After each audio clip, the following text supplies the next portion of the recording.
I am Shaggy, I am Philalitheia, and you have caught me trying to make the money for my dinner tonight. This right here, playing bullshit little mobile games for pennies, is how I have fed myself for the last 10 months, except for when Mr. S has donated to me and a handful of other people. And I am down to 77 cents. Less than that, actually, I think. If I'm going to eat tonight, I need to make $2.99 for a burrito. I think it's actually $2.79 and $1.25 for a bag of chips. And I actually need another bottle of water because my dumbass forgot my bottle of water in the tent this morning. Had it in my hand, was looking at it, couldn't remember what I needed to do with it, so I just set it down. I got busy talking this morning. Donald Trump is coming to my pizza store. Man, people are really bought and sold on the cult of his celebrity. This is how we do this. Hey, Mr. S. It's good to see you're awake, buddy.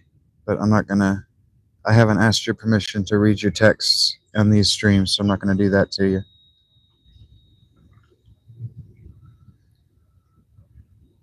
So I'm gonna make a $1.25, something like when I get to level 2.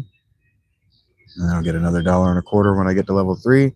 And then I get another $1.25 when I get to level 5, and another $1.25 when I get to level 7. And we're not going to get to level 7 tonight. We might get to level 4 tonight before I got to go back inside and charge my phone. And then I'll go eat, and we'll hang out at the tent and play Final Fantasy and listen to a book like we have been. I'm just trying to be productive. I'm trying to stand in solidarity with my guys that are working their asses off. Trying to work mine own ass off the best I can at the work that I have available to me and the lifestyle that I have chosen for myself.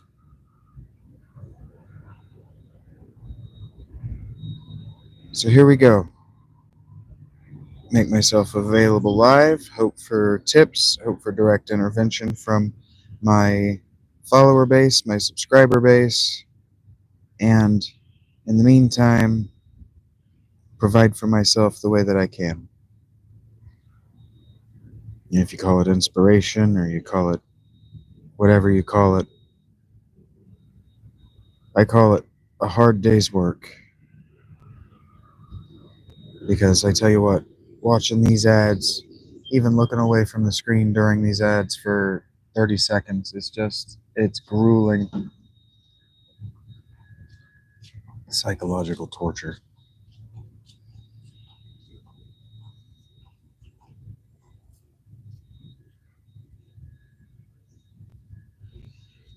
And it leads me to smoke too.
I seem to have grabbed the wrong. Oops.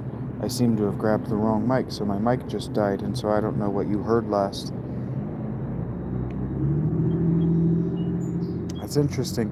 Every time I do that lately, when I start talking about that specific thing, my mic dies. That's very interesting to me. I gotta run back inside and switch out my mics. They might be overheating in the direct sunlight.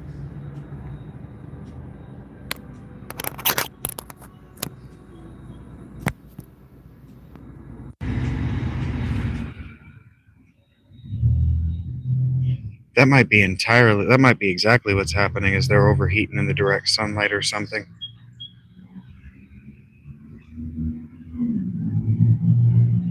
It's weird. It's given me lots of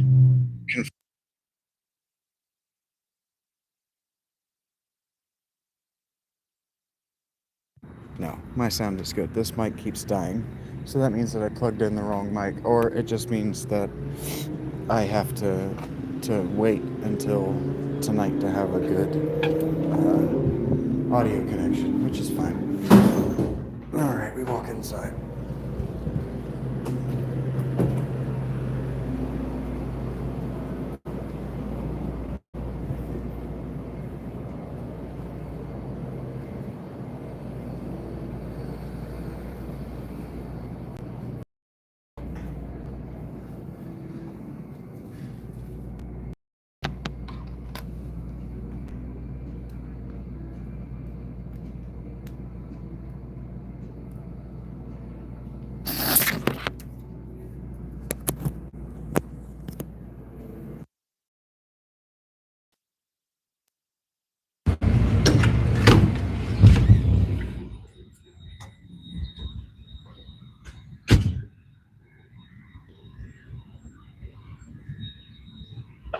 All right, now I think I've got a good mic connection.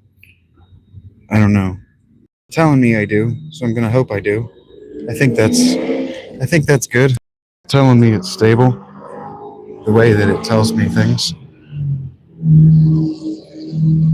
These games that I'm playing, this genre of game that I'm playing, is utter bullshit. The only way to really advance in a timely fashion is to just watch all the ads and skip the gameplay. But at the same time, I do find it oddly satisfying. Not even oddly, I find it satisfying. I do find these games enjoyable to play. This genre of run around, collect the money, expand the restaurant, watch ads. I do find this enjoyable to play because I worked in this industry for so long. It's like I did this for 8 to 14 or more hours a day. I could work. I used to work really, really long shifts. My dad set an example of never being in the home, always being at work. And so I just stayed at work constantly.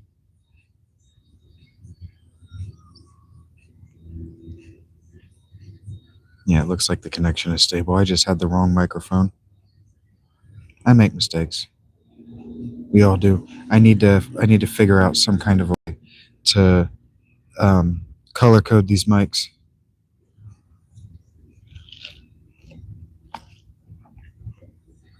And that's doable. I think I've actually got color coded tape at home.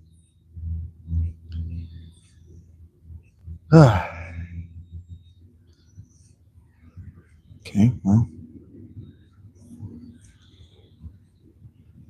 I don't like that an advertisement can unprompted open an app on my phone. So now you know that I'm not lying when I say I've only got about 50 cents. I said I had about 70. I got 50 cents in my Cash App, and now you know that. I don't know why that did that. But yeah, I was talking about the people who, when they listen to me talk for a little while, say, well, you seem moderately intelligent. You're obviously literate. Why aren't you writing? And I say, I am. And actually, what they don't say, why aren't you writing? They say, you should write. They say, you should write. And I say, I am writing. It's on my Patreon. You can access it. The links are in my profile. and they say, oh, well, someone else should be reading it. Because what they mean is that, you should have been identified as intelligent and publishable before now. And so what they can't reconcile is that nobody has intervened in my life to say, you are highly intelligent. You should be running a business. You should be published. You should be in front of an audience. You should not be doing what you are doing. You are too qualified to be on YouTube live streaming for pennies or playing these shitty video games for pennies. This is not what you should be doing. You are an example of the kind of person that we were promised. I'm thinking about how Donald Trump is in my restaurant. That's where this stemmed from. You're the kind of person that we were promised would be hand selected for success. And so you sitting in public, not being successful, we were told that that's your fault. But the evidence says it's not. So we can't reconcile what you are with what you are and with what we were told. So it becomes someone else's problem. I get it. I don't have to like it. I would really like this to go away, but we have to watch this ad. They're like, hey, we're going to give you 30 in-game credits, but you have to take this 15-second ad.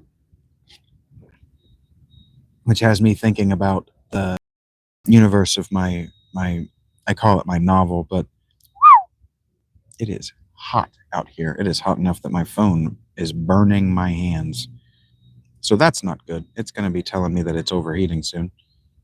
And that's a bummer. I really wanted to sit out here and enjoy the sun for the last part of the day. Maybe I can, because they never put all these umbrellas up. The umbrella at that table over there is supposed to be casting shade onto this table over here.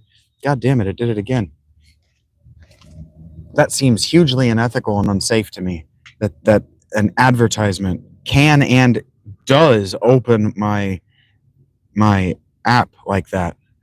Open my PayPal or any other app like that just seems so shady. So unethical. But basically everything about this whole mobile game economy is shady and unethical in my opinion. Hey there, thank you for the like. It's great to be seen by you. And so anyway, forced into what we were told was a 15-second ad, but this is a significantly longer than 15-second ad. Has me thinking about how it made me watch both series of ads at once. Has me thinking about how in The Last Sandcastle, which is a extremely dark, blacker than the blackest black satire of the modern world set in the very near future.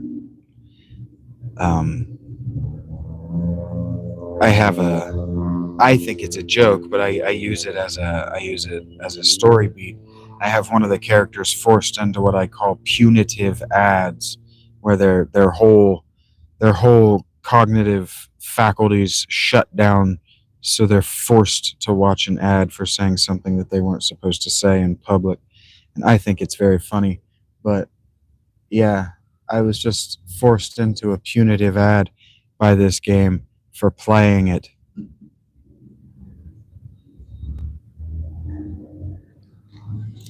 Like, this game was not so well made and the core gameplay loop is not so fun that they deserve the ad revenue. But that's what you're conditioned to. You're conditioned to give ad revenue to things that aren't good enough to actually be worth money. And so when I say, fuck all that ad revenue stuff, give me your dirty sin money, let me clean it, you balk. And I have trouble respecting that. But then again, I doom scroll like everybody else. I see all the same things you do. And so when I see people complaining about tipping, I understand where it comes from. It just comes from general ignorance of the way the economy works. You say to yourself, well, it's not my fault that this restaurant doesn't pay their employees adequately, or what you think is adequately. So if I just don't tip long enough, then they will be forced to pay them adequately. And what you don't understand is that if you don't tip them long enough, they will fire that particular server or all of the particular servers that are employed at the time you've made that decision. And then they will very, very shortly go out of business. Because restaurants, especially restaurants with dine-in servers that live on tips, they are already working hand to mouth just to get food at your table. The payroll, the $35 they pay the server after they pay their taxes, or after they promise to pay their taxes,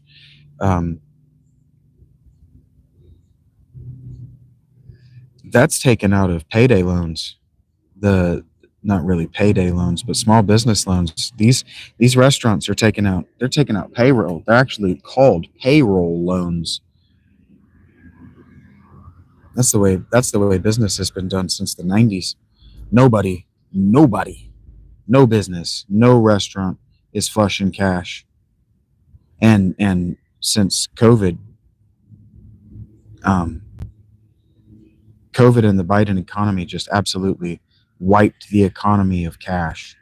There's just no liquid cash in the economy anymore. When you're talking about like McDonald's is broke. McDonald's is broke. They're paying their employees on loans. So when I talk about living the way I do, stretching a loan to pay for the loan, I'm I'm living in exactly the same way that your boss pays your paycheck, because our economy is just empty of cash. And if you want to change that, you got to move the money around in the economy. The only way that happens is at the lowest level, trickle down economics, where the money that rich people spend on big, rich, expensive things trickles down into the economy, because those big, expensive things require lesser industries to make. Might have been the case when Adam Smith wrote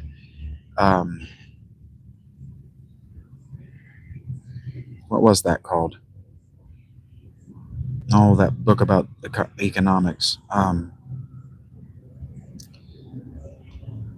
Anyway, when Adam Smith wrote that book about economics, it might have been true that rich people buying luxury goods like uh, novelty carriages or boats or luxury clothing or expensive imported foods, it might have been true when Adam Smith was writing in the 18th century or the 17th century, maybe even.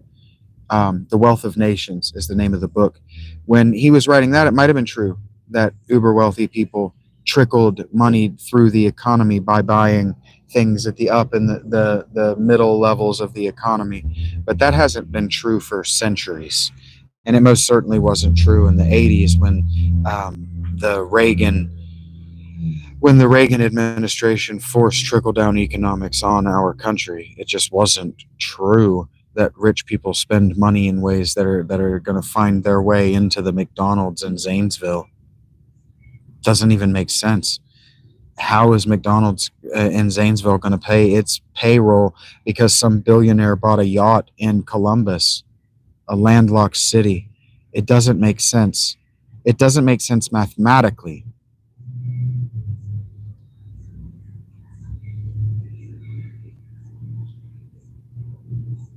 And so I'm doing my best to work. I'm doing my best to work because if I were at work, I would be talking about how our work doesn't make sense. I would be having this exact conversation. I'd be feeling these exact feelings, except I would be agitated and I would be wanting to yell because I would be dealing with customers. So I'm not dealing with customers. I did a live stream and audience engagement this morning that may or may not be available for you to watch just by going to my channel. But I did that for 2 hours, and it put me in a pretty shit-ass mood. The same kind of shit-ass mood I used to get in when I got home from work and would pick up the bottle of wine, suck this Chianti down, forget about that asshole who called me a racial epithet or a phobic slur, the guy who just wouldn't leave.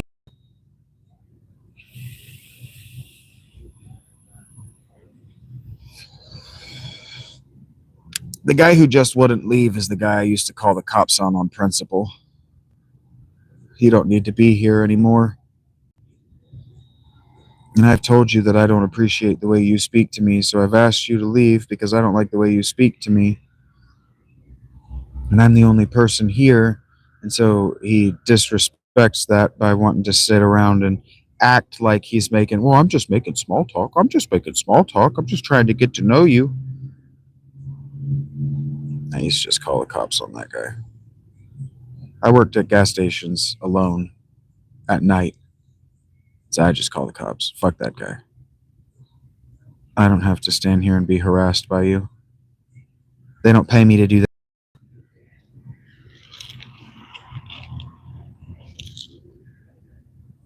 You don't get to threaten me with violence because you think that's how you express masculinity when I'm alone behind a register under a camera in a high stress situation where I should not be alone because it's against corporate policy for me to be alone.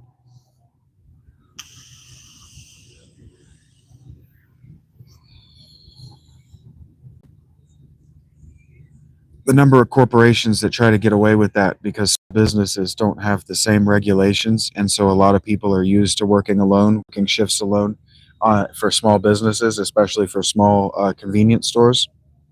So many major corporations try to get away with it because nobody will complain.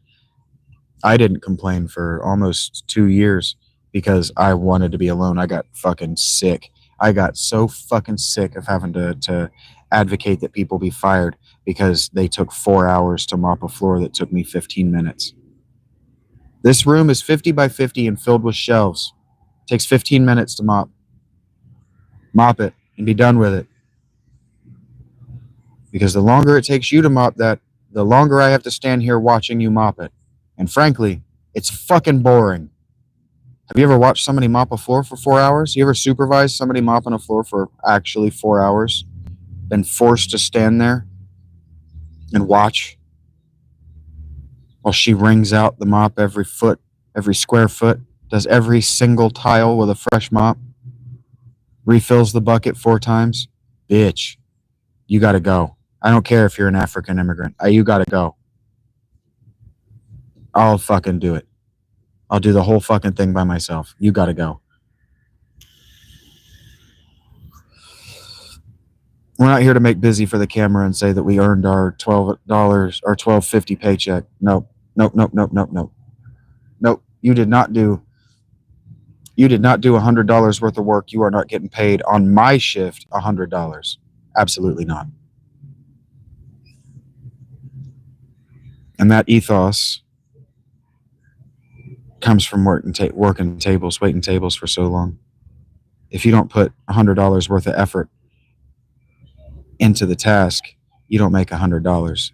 And if you don't get their drinks refilled in the timely fashion before they're gone, you don't get your tip.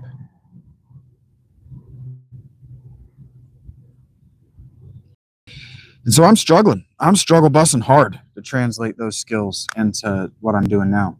I know that. I'm too combative. But this isn't customer service. I'm not here to service anybody. I'm done with being on my knees for people. I am too tall, and my body is too twisted and broken to subjugate myself for people who want to behave like they're rich, but what they are is richly in debt. I'm sorry, you just don't get to act like you're better than anybody when you've got student loans that you're only paying the minimum payments on. Not better than anybody. You're worse. You're objectively worse than many people.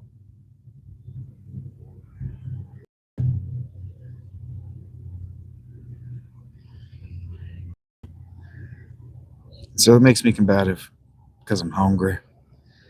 But with any luck, we will make $2.50 at this tonight, with which I can buy a burrito. And then when I go on to play Final Fantasy and listen to my book, we're just going to have a good time. Just going to have a good time. We're going to plow through bullshit with the Shit Shack party. Absolute Shit Shack is what I've been suggested I should call this party. And I just put myself in a good mood thinking about that. That's why we do a specific relax, feel good activity. I'm not just doing this for me. I'm trying to encourage you, well, to include me in yours, maybe make me yours, but to have one for yourself. Something that you do for an hour or two before bed, before you turn off the lights and the screens, and you do your breathing exercises or your meditation or your reading or something where you're not looking at blue light, so that when you close your eyes, you can actually go to sleep with a tired brain and a body that's ready to recover, to get up and do it again tomorrow. I'm trying to demonstrate how we do that during my live today. I'm assuming that none of those people is actually going to come back to my work. I talked about this to them the whole time. The whole time I was talking about how I forgot what I was talking about. We'll get back to it. I started thinking about something else. I don't know what that other thing was, but I started doing math. We'll get back to it.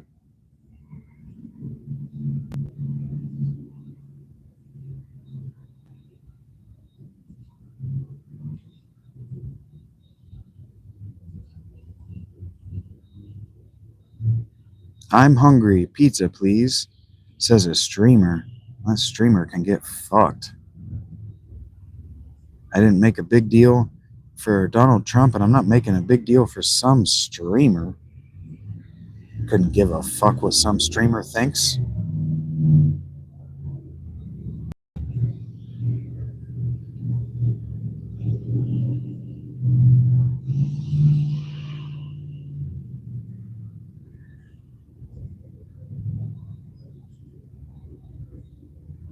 I was talking about how I'm not doing this for the money.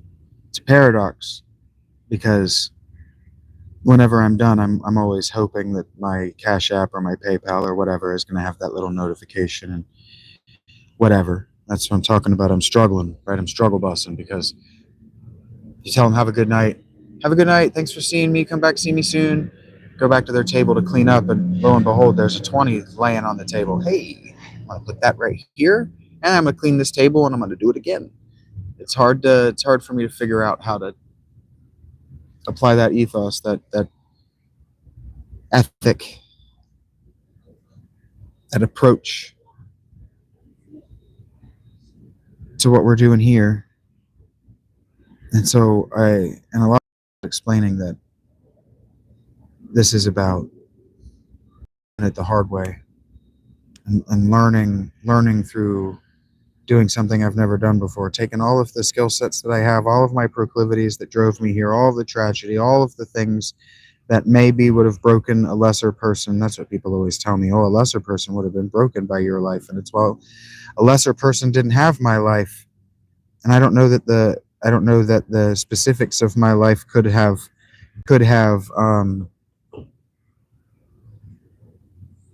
generated or allowed for a lesser person.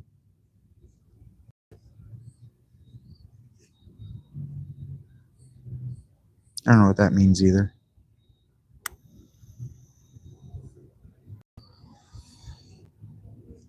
It's like a few months ago, my dad texted me out of nowhere, and he's like, "Hey, I'm sorry that I was who I was when I was younger. I'm sorry that I wasn't more like who I am now then." And it's like, well, okay.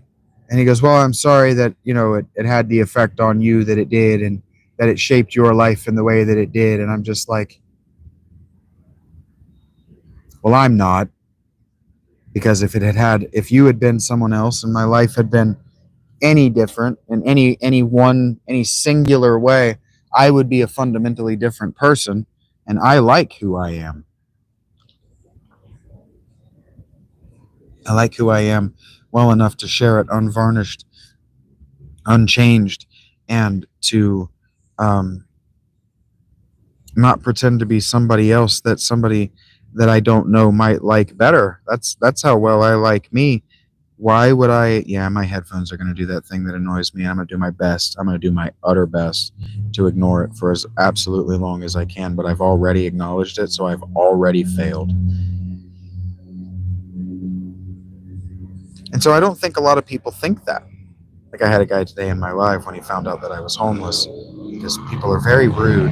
People are very rude. Are you homeless? You can't appreciate, I think, how much I loathe internal combustion engines that lack mufflers. I don't think you can appreciate how much I loathe them.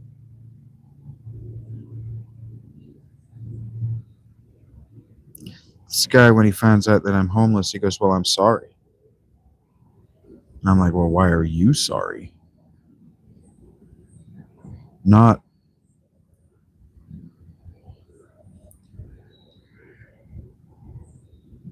what are you sorry for?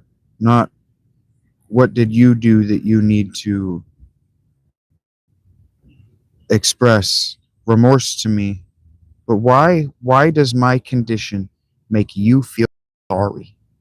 Because when we feel sorry, that means that we've done something wrong. So why does my condition make you feel like you've done something wrong, and why do you not know how to do something about it? Because my mother, maybe we have different mothers. It's possible.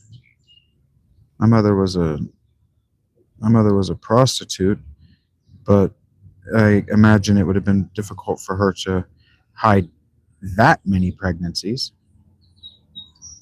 that went to term.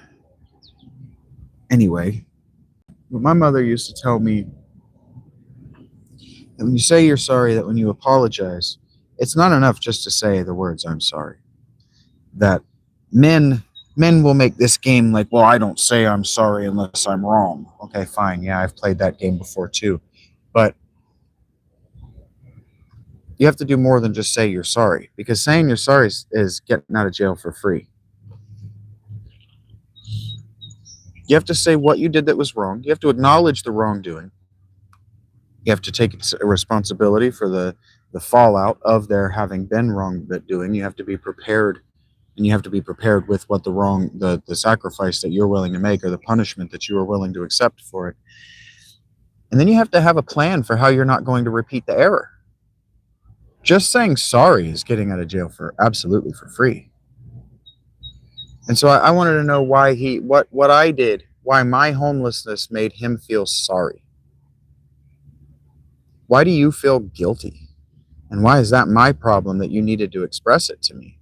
Why did he feel like he did that to me? Now, I know what he was doing. He was expressing a platitude and sympathy, because he thinks that just saying the word "I'm sorry" is sympathetic. It's like when my buddy's cat died. It's like, yeah, I'm sorry for your loss. What does that do for his loss? What does that do for his feelings of isolation? He's the only person he knows that's lost a cat that day. He's the only person he knows that's going through the loss of a dear friend that was his charge and his responsibility on some level. That's how he feels about it. I just lost a dear friend. Well, I'm sorry. Well, I'm sorry that you're sorry. What does it mean? It doesn't mean anything. And so I talked to him about how I'm still very much in the grieving process for two cats that I lost under not dissimilar circumstances. My friends were older, but that really all that means is that they had suffered their circumstances, and suffered is the word, longer than his little buddy. And that's what I kept reminding him, like, well, just remember that you are the one who hurts now. Your little buddy will never hurt ever again. Ever again. And I think that's what people are missing with, like, talking about Ozzy. All these people talking about Ozzy, and it's like,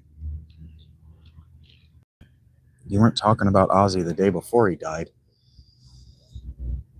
The day before he did his farewell tour, the day before he acknowledged that the back surgery that he ended up died of was a mistake.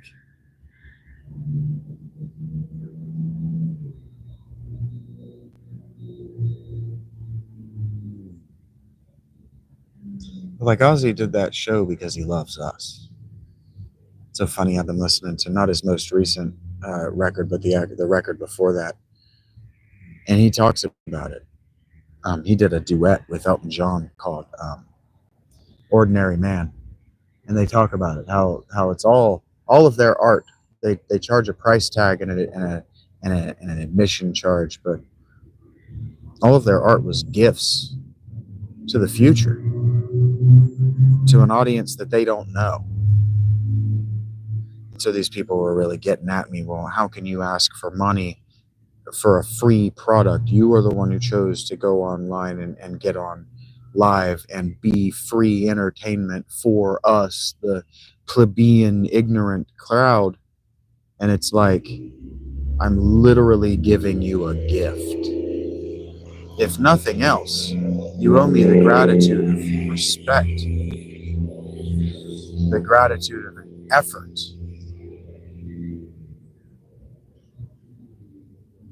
And respect used to mean continuing on your way. But you children, everyone under the age of 38, literally everyone a year younger than me and younger, every single one of you. I had a brother younger than me. I can speak to this. I've looked at the anthropology. I've looked at the sociology. The statistics back this up. Everyone younger than me was left a Lord of the Flies situation where they were expected to figure it out for themselves, because it's been 100 years. It's been 100 years since World War I. It's been 100 years since modernity. You have had to figure it out. And what we chose to do with our time, you chose to do with your time, was sit around and watch futa and furry porn. And so we're just different people.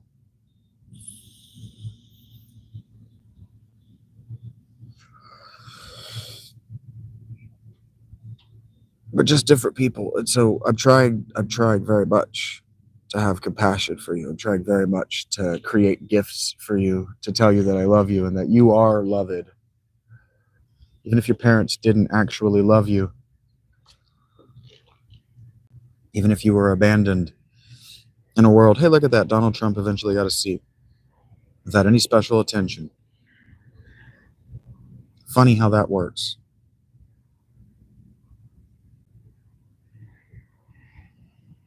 I once met the mayor of Columbus. Actually, come to think of it, it might not have been the mayor of Columbus. It might have been the governor of Ohio. It was DeWine, Mike DeWine. I met Mike DeWine, some executive branch at some level of abstraction within the state of Ohio. He's an asshole.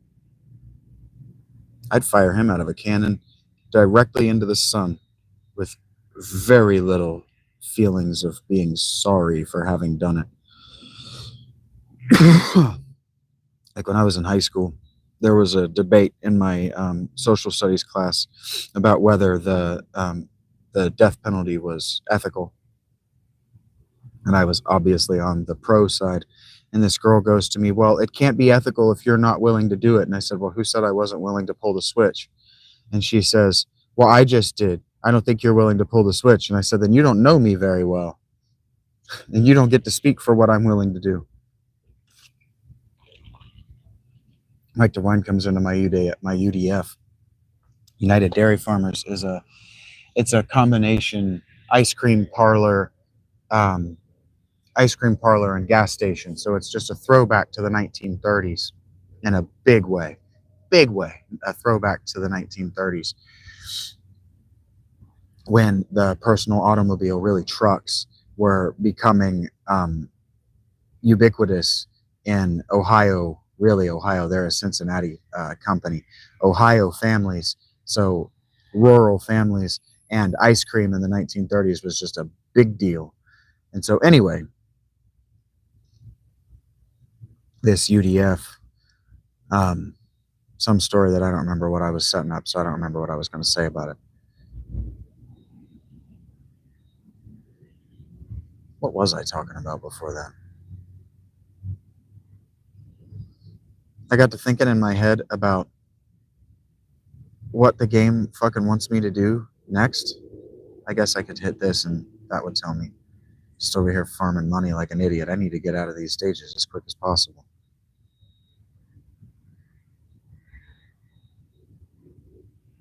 Damn, this is when I really need YouTube. I really need to be able to see my chat.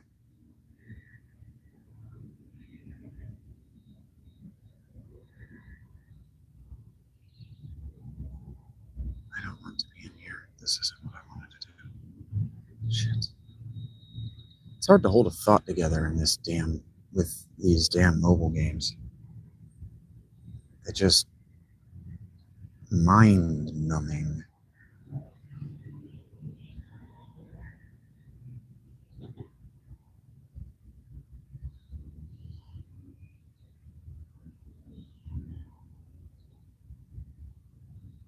I don't remember what I was talking about on any level. Thank you for that second like. I remember I was talking about the UDF.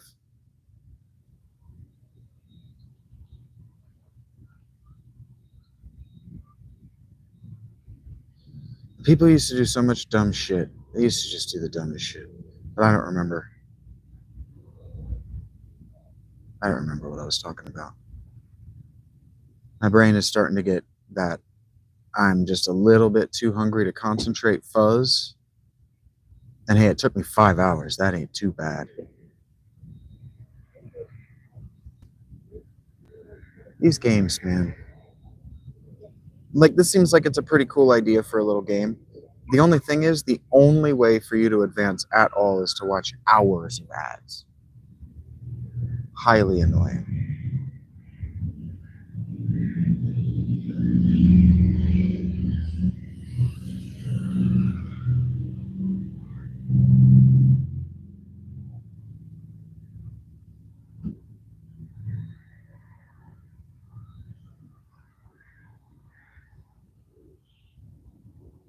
I think I was talking about acting holier than thou. I was talking about Mike DeWine. That's what I was talking about, acting holier than thou. And I was talking about Mike DeWine. I think his first name is Mike. I've only ever seen his name. I've never heard his name said. I think he actually ran for president. I'm pretty sure he was running for president when I met him. So anyway, he comes into my UDF and he gets a bunch of bullshit. He's getting gas, but he also gets his wife gets a bunch of bullshit candies, expensive Ghirardelli candies. And while I'm ringing him up, he goes over and gets a coffee. Actually, not even while I'm ringing him up. I've rung him up and I've given him his total. And before he pays, he just walks over and gets a coffee. I don't know who he is at this point, by the way. I don't know who he is at this point. Walks over and gets a coffee. And so I confirm what size it is and add it to his total. And he goes, "Oh, you're not going to give it to me for free?" And I said, "Do you think I give anyone coffee for free?" And he goes, "Yeah, but my wife is buying all this expensive chocolate. You don't think you can just kick me back the coffee for free?" And I said, "Not only do I not think that, I know that I'm not going to do that." And so his wife starts pulling on his arm like, "Come on, you're being an asshole. It's just $1.69. You were the one who wanted the coffee after you got your full total." You know, all this stuff, like pulling on him. And he starts to be a total asshole about it. And then he goes over and he pours it into the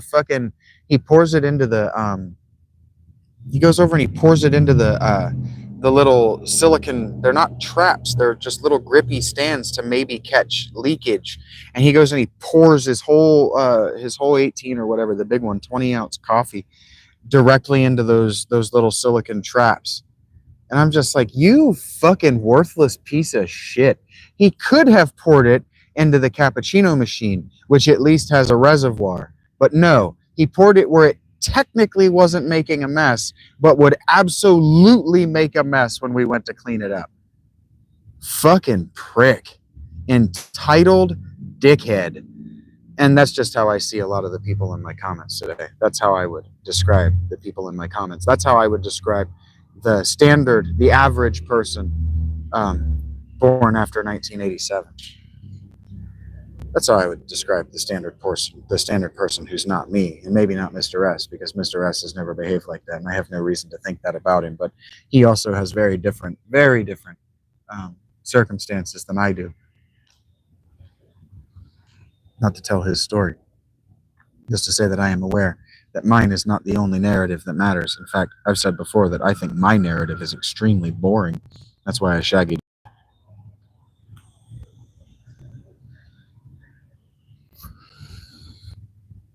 Like most people would be like, oh man, you got to meet the governor of your state while he was running for president. I bet you felt so proud of your state for... Nope. I felt embarrassed and appalled that that guy was allowed to live to the age that he was allowed to run for governor. I was appalled that his wife hadn't divorced him yet. I was appalled that his wife hadn't decided to get rid of him, like the wife of Claudius decided that it was time that Claudius was no longer emperor. I was disappointed that my world is no longer populated with adult humans who know when the hard thing needs to be done. I was disappointed that parents no longer abandon their infant or newborn children in fields to fend for themselves.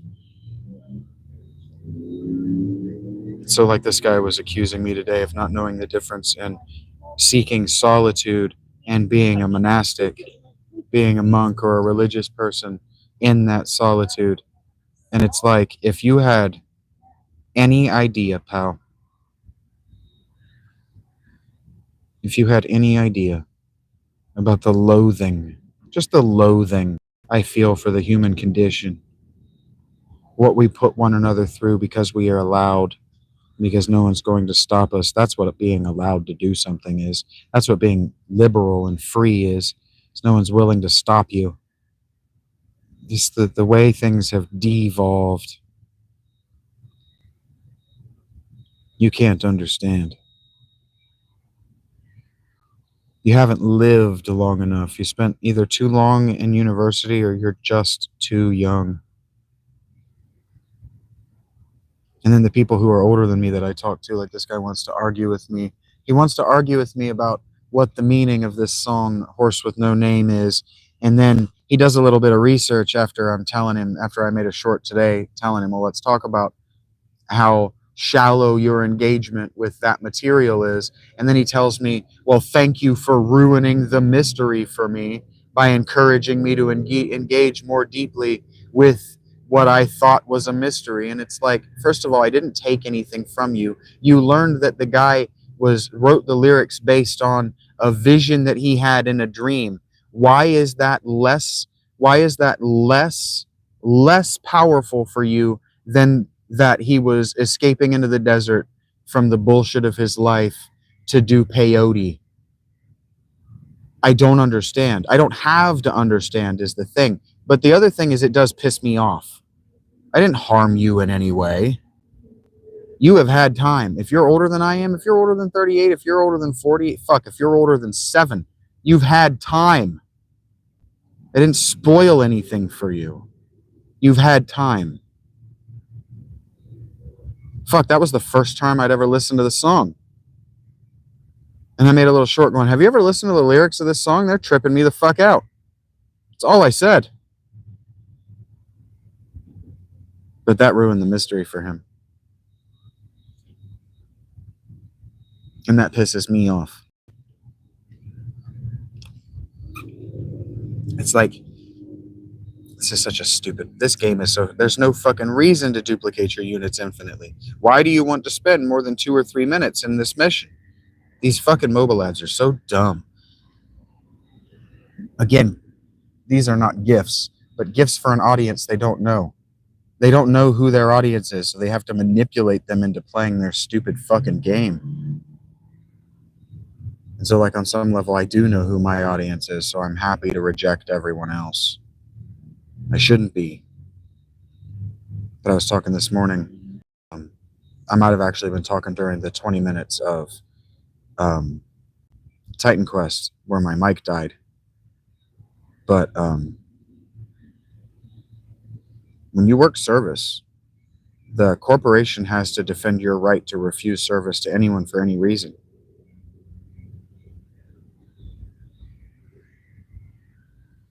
In the moment, your reason just has to be a good one.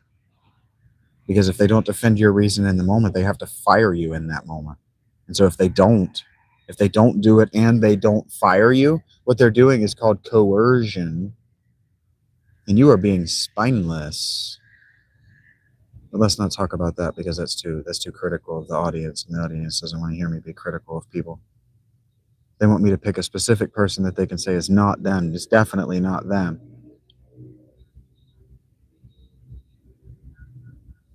And so when I say, I'm obviously not talking about you, Mr. S, they don't know who Mr. S is. And then they don't make an effort to find out and be more like him like they should. I'm manipulating them. Because what people don't understand is when you work customer service, the first thing you have to do is train your customers to not be shitheads. I was sitting here playing this game. No, I wasn't. I wasn't sitting here playing this game. I was sitting here playing another bullshit mobile game that just, it was too boring for me to continue. While I was charging my phone, and I can't put my microphone in while I charge my phone. So you see where I was at. I was bored and I was thinking. And I was thinking about this startup that I worked at as a server for a while. I left a manufacturing job. I was operating a brake press. I was actually operating 3 brake presses for the price of an e-coat operator. So I was being underpaid. And it was starting to grind my gears because they were writing me up for dumb shit that people who weren't my actual, I wasn't actually their supervisor. They weren't my actual subordinates, but I was the one who was responsible, I guess, for QA on their parts, even though there was a QA department within that plant that very easily, absolutely should have been responsible for those people because I was 25 and only being paid $9.25. I absolutely should not have been programming and supervising anyone, let alone 2 other adults, one of whom was a former convict. Moving on. I actually don't remember what I was talking about or why I started talking about that job. I moved on from that job to a startup. The day, it was so sweet. It was so sweet. Oh, it was so nice. You want to talk about your good quitting your job? You want to talk about your good quitting your job story? For about 6 weeks, I had been up my supervisor's ass that I need bumped up to brake press pay, or I can't come here anymore. I can't afford this. My wife is dancing naked at night so we can pay our rent. And this job is either going to pay me adequately or I'm going to find one that will. I kept telling him that. And he's like, well, you've got all these write-ups, see? And I'm like, okay, yeah, you're going to find a way for me to get this pay, or I'm going to find a way to get it myself. And so on the day that he gave me the paper, hey, let's go talk, and gives me the paper to bump me up to $13 an hour, I gave him my effective immediately, I no longer work here, 2-week notice. And it felt good. It felt good to tell that fat prick to go fuck himself to death with it. It felt good. I'd do it again today. But anyway, the job I took was at a restaurant that was attached to an existing theater that already had a pre-existing customer base. It was a pommes frites and sandwich place originally. The chef was amazing. Chef was incredible. His dinner menu was unfucking believable. In downtown Asheville. But because it was Belgian, and because they wanted they wanted all their meats to be smoked and or cured and cut in-house, it was all expensive. Very expensive. And so downtown was absolutely not prepared to pay $25 for a sandwich in the middle of the day. and I get it. But I worked there almost on a favor to a guy who he didn't work for me, but I became manager of this place called Neo Retrovo, also in Asheville, a pizza place. He was the bartender, and she made me front of house manager. And he and the owner couldn't get along, and so he made me fire him. And I didn't love that, but I did everything I could to get him hours and to teach him how to be a bartender worth a damn. Because what happens is a lot of people will they'll work behind the bar. They'll move kegs around and they'll fill wine bottles and they'll polish their thumbs for hours, working bar back. And then when they graduate and have real big boy jobs, but because of their alcoholism can't afford their big boy houses, what they'll do is they'll go and they'll get a bartending job during the week so they can have their weekends to spend their big boy money. But what they'll say is that I have 4 years of college bartending experience. And what they won't say is as barback. So what I know how to do really well is open beers, tap kegs, and move bottles of wine around. I'm really good at that. But the rest of it, I'm not good at. And so I was doing my best to teach this guy how to be a bartender because I became front of house manager and he was suddenly my responsibility. And so I had to fire him ultimately because he couldn't show up to work on time. And that was a problem for the owner. It wasn't a problem for me because part of why he couldn't show up for work on time is because I really needed him to not clock in for about 3 hours after he was scheduled, and she wouldn't let me schedule him to come in 3 hours out later than when he did. So he was doing a lot of standing around and bar backing for a bar that just didn't turn customers during the day, so there just weren't kegs and bottles of wine for him to move around, is basically what I'm telling you. And so he didn't need that $9 and I didn't need him there because he was annoying and he wanted, because that wasn't his first job and because he was a college graduate, he wanted to spend all his time talking to my servers, and I needed my servers not standing around talking to my bartender all night.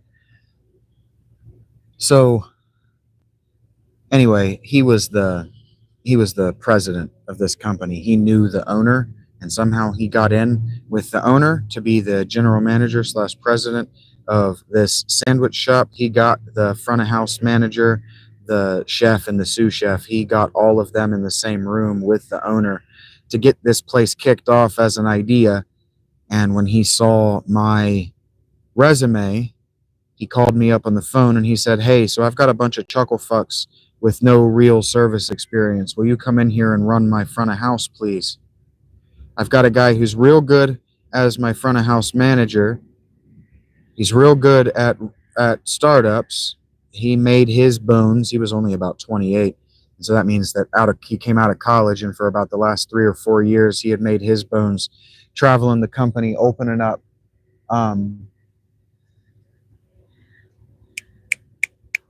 the sub shops where they're real fast. Is it Jersey Mike's? Opening up Jersey Mike's when they exploded around the country. That was what he did. And so he thought that gave him experience opening restaurants, opening startups from scratch. He thought that all of those restaurants were startups. And so my guy is telling me, I got a whole restaurant staffed with people that just don't know dick about shit. Can you come in and run and just keep my front of house? And I was like, yeah, no problem. And then because of his alcoholism, his dumbass got himself fired, because he wanted to sit around in the front of the house and watch baseball and drink beers where the customers could see him and knew that he was the general manager. And so that wasn't tenable. And then I got fired from that place because the sous chef became the chef when the chef walked, because the general manager got canned. And the sous chef wanted to sit around and drink beers in the front of the house while we had a packed dining room. And I said, this is fucking ridiculous. And so he wanted to come at me with toxic workplace. I told him to get fucked and left, walked home. Fuck this whole situation. He wanted to make me front of house manager because he needed to move the guy who was the front of house manager up to general manager for whatever reason. And then he tells me that I'm not allowed to I'm not allowed to ask the servers to do anything. And so I can clearly remember what set him off. Had a clear rule. It's a rule in every restaurant that if you're a server, you need to not be eating in front of the customers. They had a whole downstairs with a lounge and everything, couches, everything, sweet setup. And these two servers are sitting around eating pommes frites. I don't know if you know what pommes frites are, but they're basically potato wedges that are very expensive. And they're eating the fucking pommes frites right there at the bar in front of the whole fucking dining room. And I'm like, hey, can you guys please take that downstairs? And they're like, well, the dining room's not that busy. And I'm like, it doesn't matter. The dining room is packed. I said, it really doesn't matter how busy the dining room is. It is in the employee handbook and employee contract that you signed that you wouldn't eat where the customers can see. And they're like, yeah, but we're being subtle. And I'm like, but you are eating in a place where the customers can see. So whether they can see the fries go into your mouth or not, you are eating where the customer can see in a service station, which is also a violation of North Carolina health code. So I need you to take your hands that you are putting in your mouth away from the bar, away from the fruit that goes into the customer's drinks, and away from the drinks that go into the customer's hands. And they're like, but we brushed our teeth. And I'm like, I need you to do that before I start yelling, because if I say it one more time, any more specifically, I'm going to begin yelling. And so I know that's what set him off, because I did begin yelling the sous chef's name. You need to get this under control before I start throwing things, because I will begin throwing things. My phone is very warm, so you just saw that crash. And I have made 6 cents on the day. So the day is grinding very, very slow in old Daddy Shag's earnings. I was hoping that we would get at least to level 2. This is taking forever.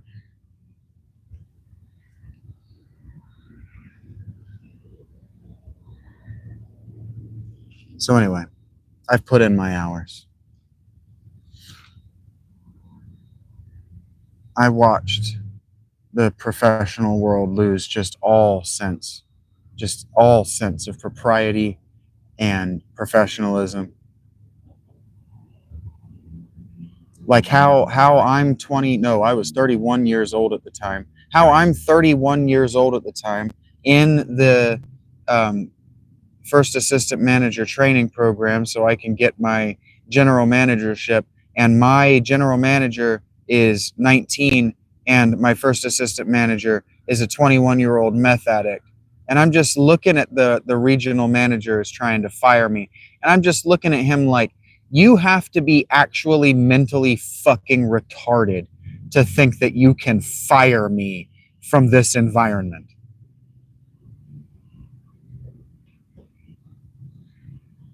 I told that general manager, 19-year-old, that this is an absolute dearth of professionalism in the environment that you have created for this store.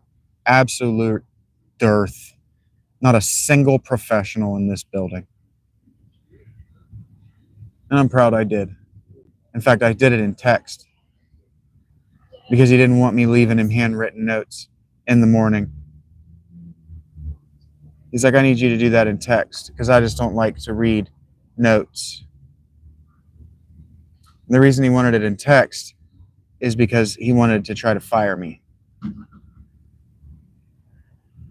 If I left it in notes, he would have to actually make the effort to keep them, like a not stupid person who actually knows how to document things in a corporate work environment, like a professional, in other words, like somebody who actually graduated high school, a high school with standards. Like my high school graded us on keeping everything that the teacher gave us in a binder. That was part of our curriculum. Being able to keep and organize notation. So if you can't, you're younger than I am. You were left on your own. You were effectively a child that was abandoned in a field at birth, raised by wolves.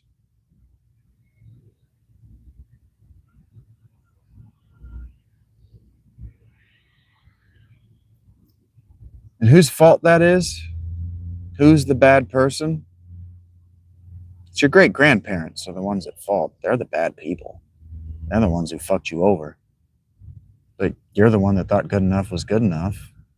So if you don't like it, no matter how angry you are at your great-grandparents, believe me, it's your responsibility to fix it. Your great-grandparents literally cannot do your push-ups. If you don't like the shape of your chest, as much as my family adores her, my great-grandma Josie is not ever gonna do my push-ups. Ever. And I felt her ghost touch me once. But what it didn't do is my push-ups for me. Have you ever heard of that myth? The hero who is possessed by the spirit of a long dead ancestors to do his push-ups for him while he sleeps at night? I don't think you've ever heard of that myth. I've never heard of that myth. If you don't do the hard work, why do you deserve the credit, the reward for the hard work? It's a question that I can't answer. I don't know the answer to that question because I'm trying to do the hard work without thinking about a potential reward. That's what I've been talking about, trying to work my way through, even as I pick up all this money for a job well done. And what is the job well done right here? Well, you know, Daddy Shags is managing a pizza spot. And what is he doing with that money? He's investing it back in the business. And so, like, what would old Uncle Shags Philalitheia do with your donation money? Find Mr. S and ask him what I've done with his money. I've spent every single dollar of it back on the business of being Shaggy Philalitheia. I didn't use any of it to buy a bus ticket to somewhere where somebody would buy me lunch. That would be coward's work. Why can't I get out of this? All right.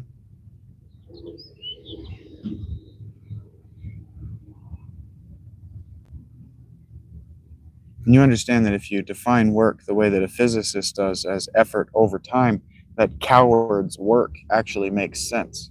Because cowards still put in effort over time. They just do it as in retreat.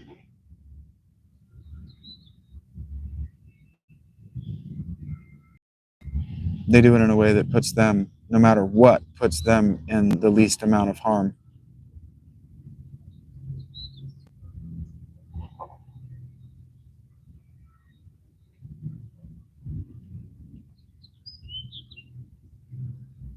And so, like, because you know your English and you know your etymologies and you know your language, you know that the ARD suffix is a negative connotation of whatever the root word is.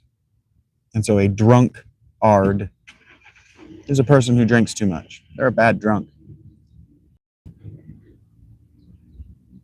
Now, we don't have a lot of ARD words because that's very old in the English language, in the English etymology. But a coward is someone who behaves like a cow in a bad way. It could be bovine. There's another way we could say that. You ever been around cattle? Oh, sorry, I did that right into the mic. Oh, here it comes.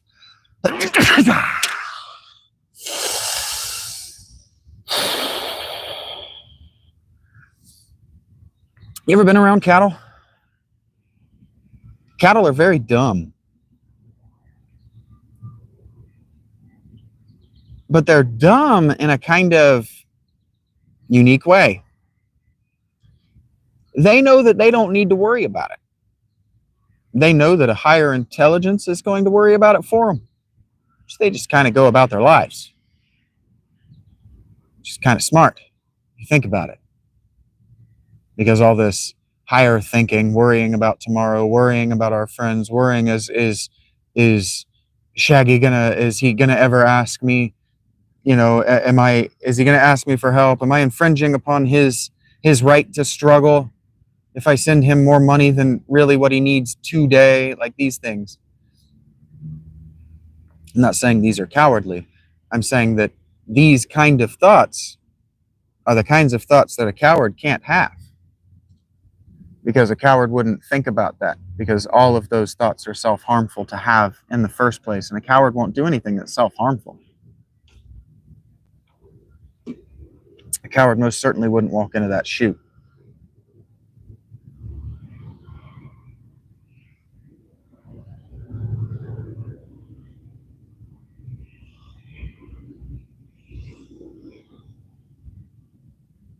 But maybe this is why we prefer to be vegetarian now.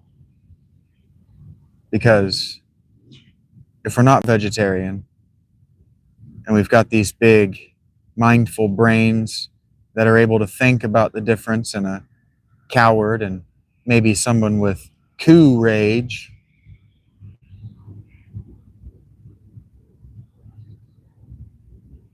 dog rage, courage, they might think, well, maybe killing isn't cowardly, and maybe if everybody were a little bovine, the world would be a little less stressful for them, a little bit more, I don't know, Wall-E, and maybe that would be a good thing.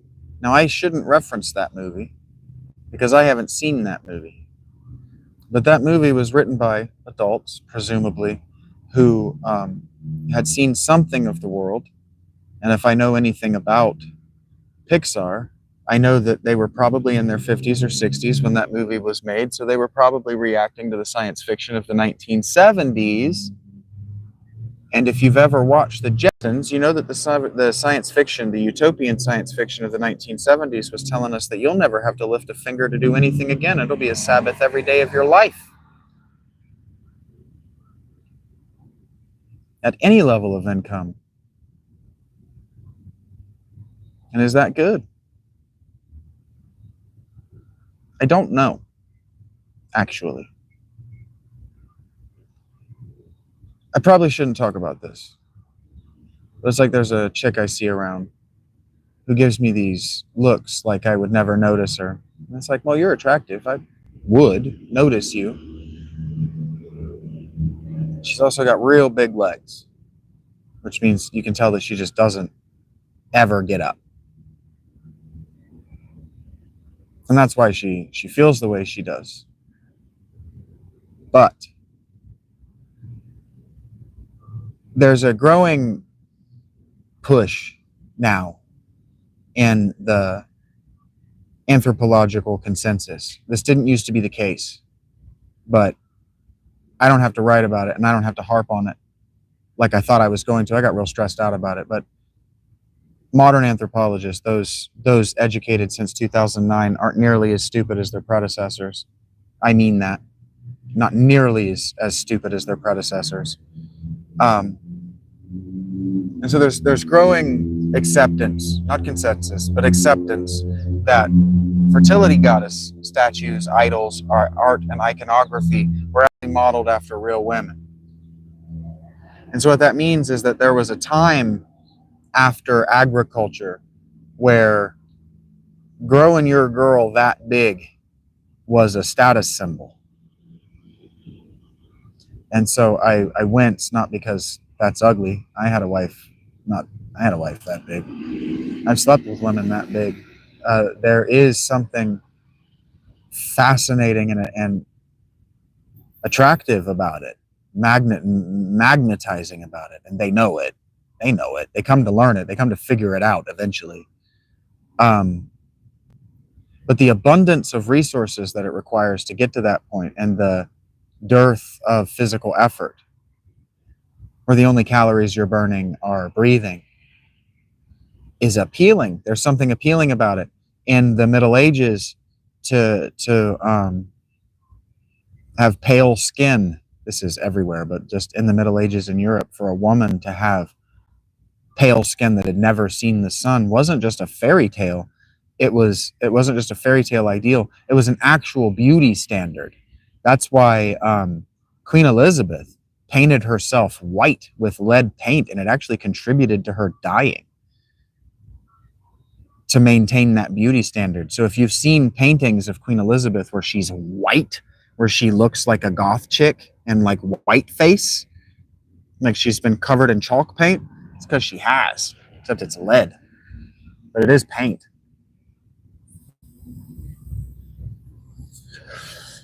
She's basically the house your grandparents grew up in, covered in lead-based paint, because it was a beauty standard.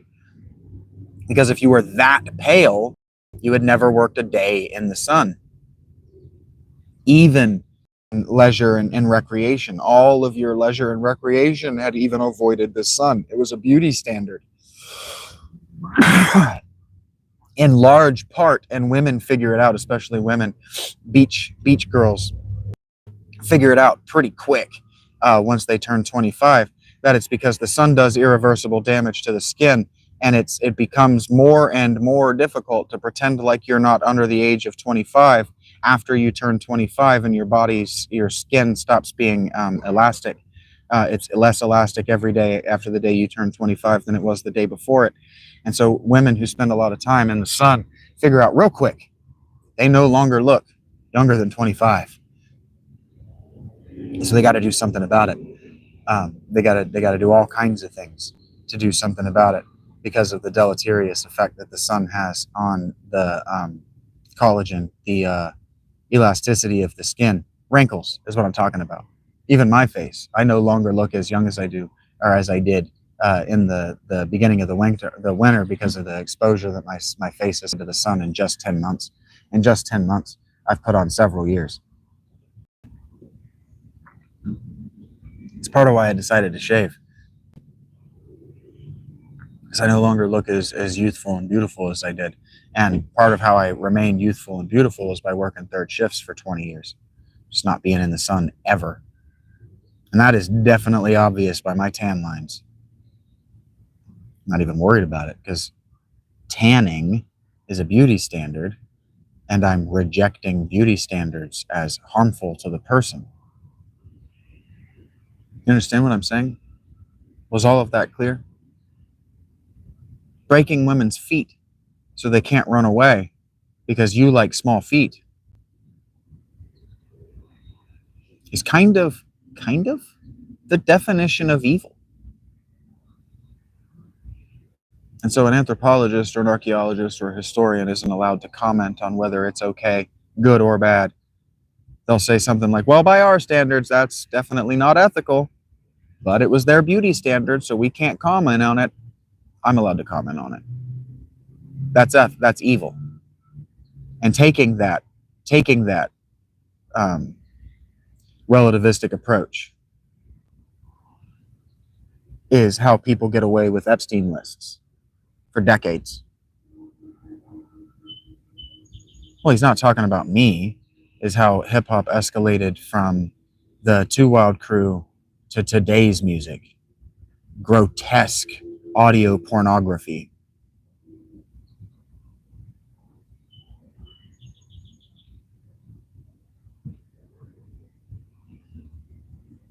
It's probably just porn audio in Greek. Because the graphy really means the drawing or the writing down of whatever porn means. Like calligraphy.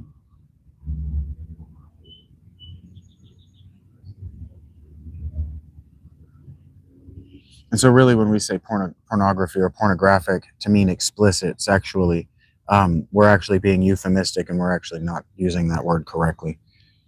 We use a lot of euphemism in our common idiom, a lot of inappropriate euphemism. I've reached a point in the game where I've watched enough of these stupid ads that it's not making me watch the whole ad. Ooh, I should already be inside charging my phone. I'm going to actually have to charge my phone at Taco Bell, so I might end up having to spend a few more dollars there than I meant to. Today is turning out more expensive than I wanted it to be. I didn't mean to kick that, but it did express frustration in an accidental way. I didn't mean to kick the fence beside me and like a dang it. But that did happen, didn't it? Damn. This level's so long. Ugh. Yes, Tinder. All of this. Yikes. I just like to see what's out there so I know what I'm commenting when I talk about how people present themselves in public and in quasi-secret. Indiscreet rather than in secret.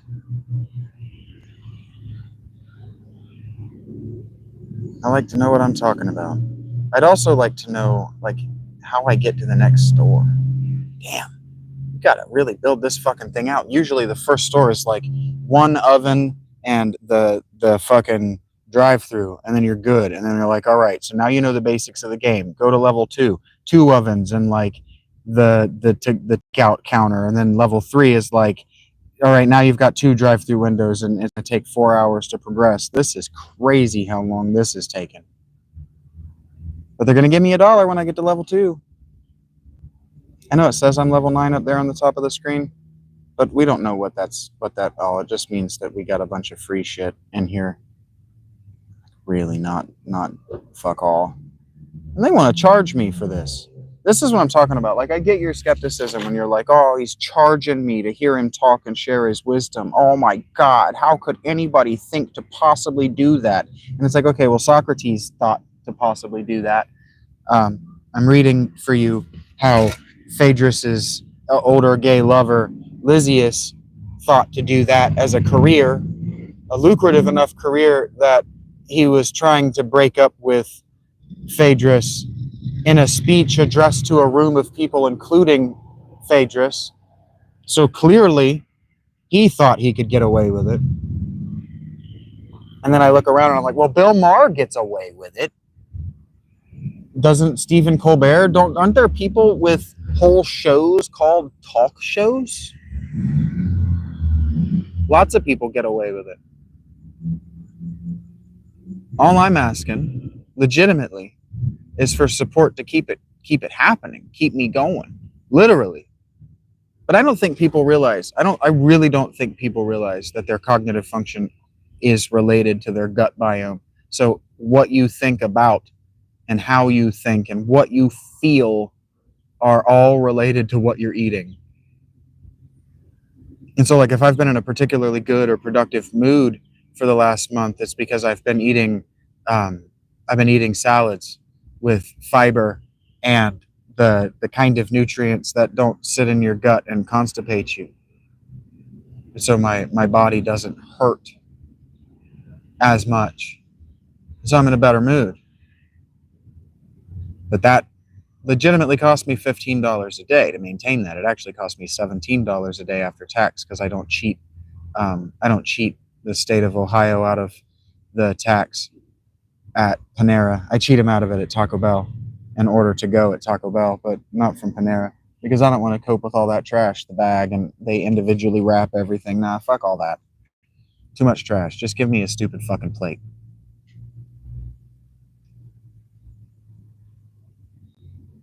I will pay an extra $1.15 for the stupid fucking plate.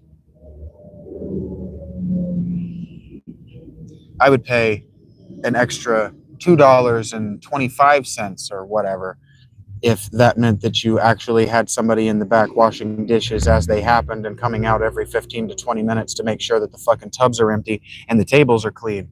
I would absolutely pay an extra $2 per meal to make sure that the dining room is adequately cleaned and that there's always somebody standing at the fucking register. Absolutely, I would do that. If you wouldn't do that, you are why God doesn't talk to us anymore.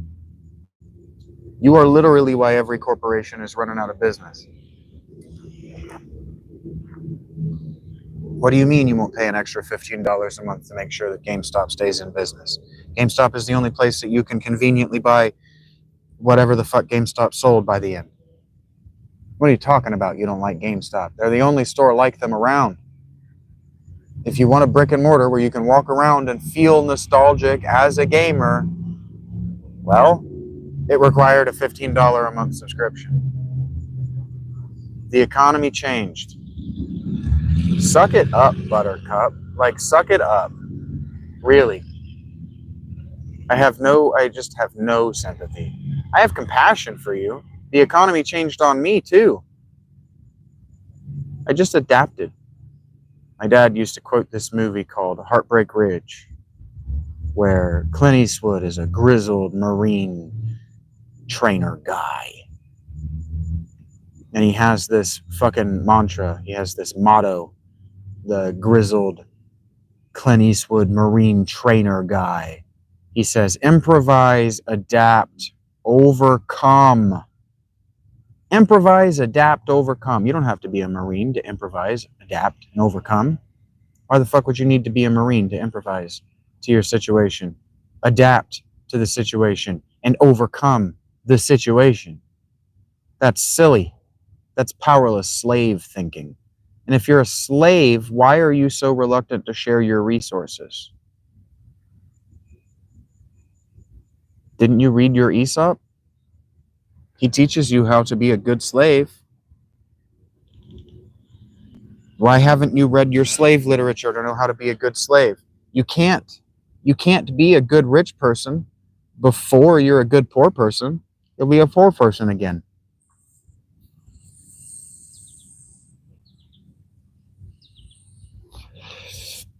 When I was a kid, my dad said to me, I say kid, I might have had my first job. I was making enough money to survive and take my girl out on the weekends. And I asked my dad, I said, why do people need more than $9.25 an hour? I'm living just fine. Why do they need more of this? And he goes, well, he thinks about it for a second. My dad's not a smart man, and he's not a good communicator, and he's emotionally retarded. So I asked the wrong person, but he was in the room, and I was thinking about it. So I asked the question, because if you don't ask the question, I'm convinced that's what brain cancer is. So maybe I'm just making a Family Guy reference, and I just can't let go of how right that I'm a tumor, I'm a tumor, I'm a tumor, I'm a tumor, I'm a tumor, I'm a tumor moment actually is. I'm convinced that brain cancer is thoughts that you just can't let out of your mind. I know that that's what ulcers are.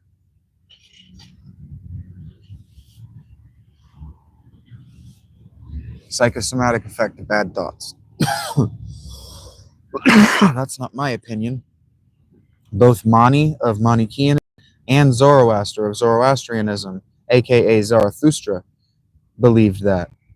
So these aren't, I am very rarely giving you idiosyncratic genius. Just telling you what smarter people than I believed.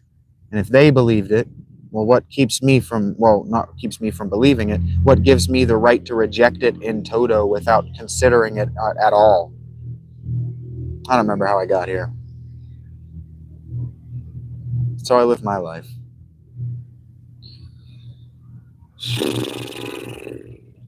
If I sound bossy and forceful, it's because I'm projecting my voice.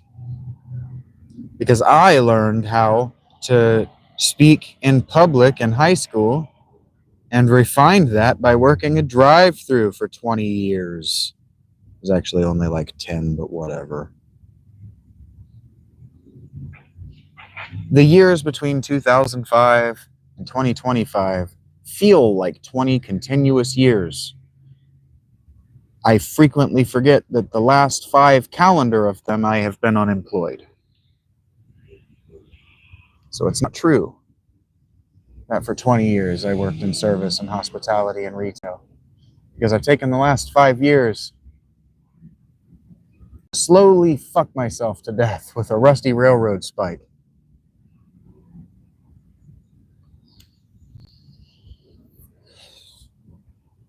But here we are on another episode of Shaggy's OnlyFans. where Shaggy will say some grotesquely sexual thing out of all context because of his childhood trauma, forgetting that other people have boundaries around that language. He would apologize, but he's already talked about how a real man doesn't apologize unless he thinks he's done something wrong. And the real reason I'm not going to apologize is because that is going to happen again. And I am not going to give you a plan for how I'm going to stop it, because I have no control over it. It's called intermittent explosive disorder, y'all.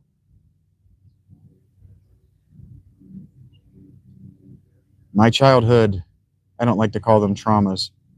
My childhood suffering and isolation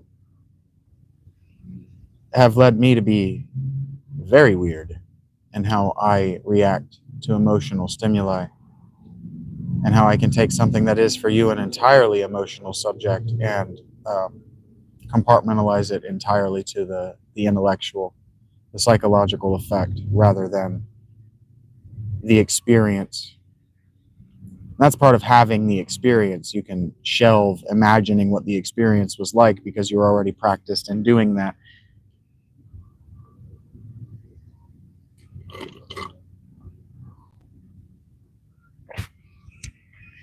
Welcome to Shaggy Philalitheia. I am Shaggy. This is Philalitheia. What can I get for you tonight?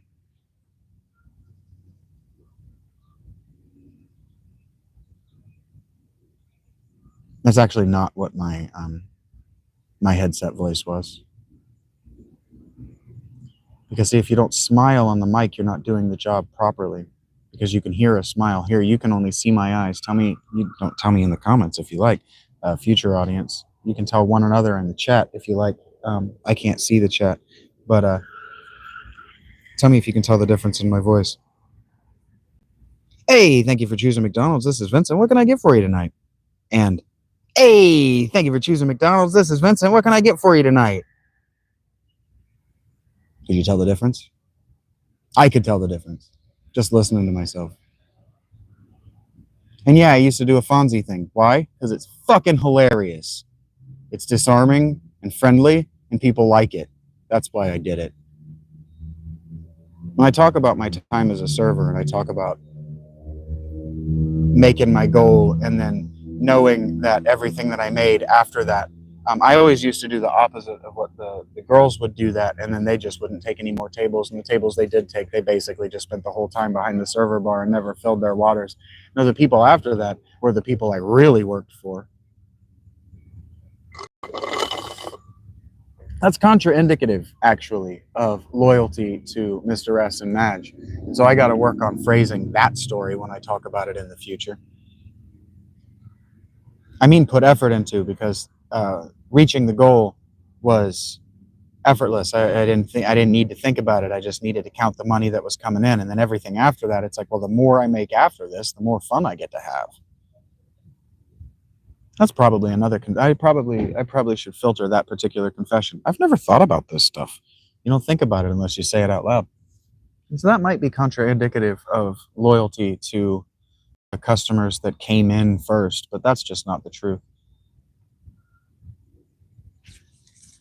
The reason it's not the truth is because all of my customers were very, very good paying and very good tipping regulars.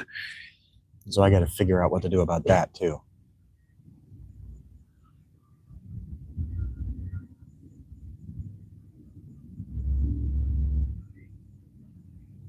I don't know if you can see my face, but the look I was just doing as I was just staring into the sun, I got to get off of here actually. But I was just staring into the sun. PayPal was just telling me that I could probably make more money if I spent more money. It's like, yeah, probably. Hey, I actually made $1 in PayPal credits. I was shopping at Taco Bell last month, so whatever. But I was just staring into the sun and glaring like it had done me a wrong for being there, which does mean that it's time for me to go inside. Damn, I was going to say something related to that.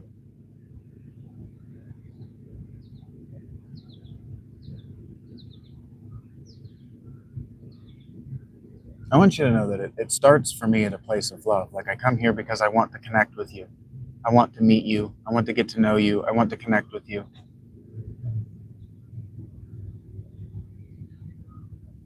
It's just in order for me to sustain that connection, I also have to eat.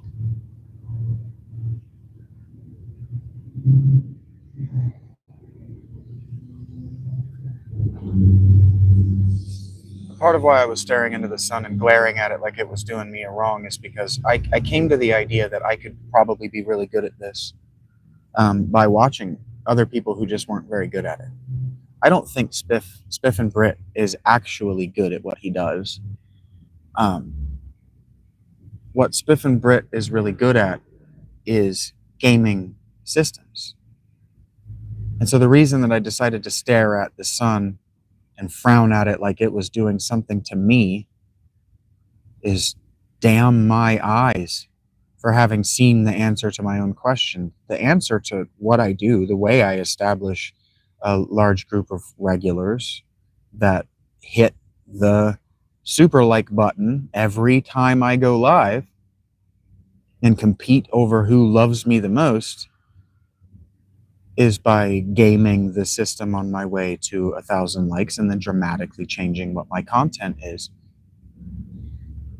for those people. And I don't have to.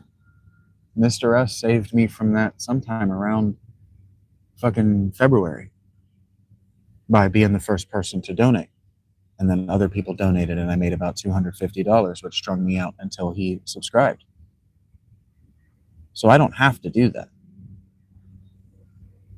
I mean, my whole work, this whole 10 months, this whole channel, somebody went back and watched one of my earlier works from more than a year ago and they're like, wow, you used to be not homeless. And it's like, yeah, no shit, that was my life. But it's like for 2 years on this channel, and then for however long the Patreon has been alive, it's like I've been pledging to be this guy, to be this content. And what keeps me away from being able to make this content is having to eat. Okay, so I'm done. We'll wait this 6 seconds to make sure that I get this a reward and that we get all the saves and all that, everything saved. And this is the part in the show where I need you to, in the comments, if you double back around on this or if you're in the future audience, to just say in the comments, thank you to Mr. S. You say thank you to Magic Shadow with a J as well. I'm sure he would love to see that.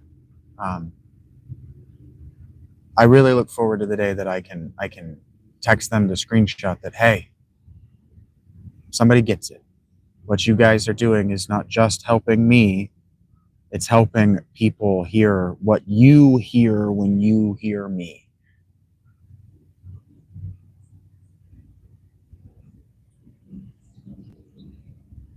Like I don't fantasize. I don't sit around and hope about the day I'm not homeless anymore. Like I know if Mr. S, you're watching this, I know I texted you that the day I'm not homeless, I'm celebrating with my friends who got me out of this by throwing a huge Section 1 party. I'll buy your copy. I'll buy your fucking PC before I'm out of homelessness. But everybody who helps me, we're going to want to celebrate it. I don't fantasize. I'm going to make myself cry admitting this, but I don't fantasize about the home and the bed.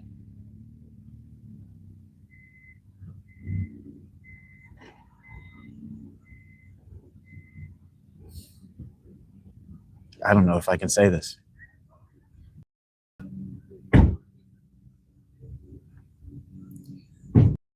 If 20 people subbed at $50 a month, and if 100 people subbed at $10 a month, we wouldn't have to, what if this, it would happen on its own. And so what I fantasize about, what I prepare myself for mentally is the day that there's too many of you for me to go down the list and not annoy anyone.